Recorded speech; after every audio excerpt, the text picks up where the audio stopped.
Well, yes, one of the major sectors to watch out for during the union budget announcement is going to be defense. And here's largely what the street is expecting or what the defense industry budget wish list is. First, defense capital outlay is expected to grow in double digits on a year-on-year basis. New reforms are likely to support the faster execution and program rollouts. And more importantly, large defense programs in the pipeline are expected to materialize in FY27. So significant funding for that is also going to be required to be seen in the union budget.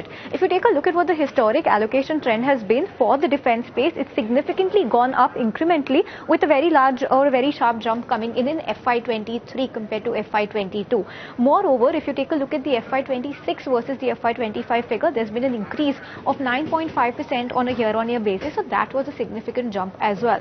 Moving away from that, if you take a look at the allocation towards defense as a percentage of the total budget, as of now, it's at 13.45% of the entire budget. These are the latest figures.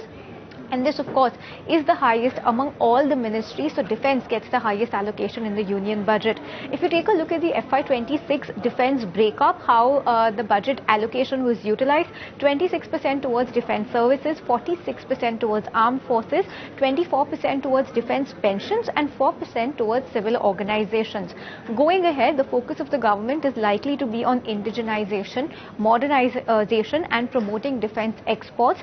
What analysts are expecting, and this is largely Nuvama's view, wherein they're saying that the defense capex is expected to grow roughly 8% on a year-on-year basis in this union budget. They're also expecting higher allocation towards R&D, UAV, that's unmanned aerial vehicles, drones and anti-drone systems. Incremental budget support is expected in the backdrop of Operation Sindoor that we saw, and spending skew is expected to be towards Air Force and Navy. So that's where defense spending is expected to be skewed this time around. Lastly, how do you view the defense sector in light of the budget expectations? What's important to know is that order books are brimming, and FY27 onwards, the focus of the defense space is going to be on execution rather than racking up more orders. And likely the FY27 defense budget is going to be structurally positive. So this is what the street is largely penciling in when it comes to the union budget, specifically the defense sector.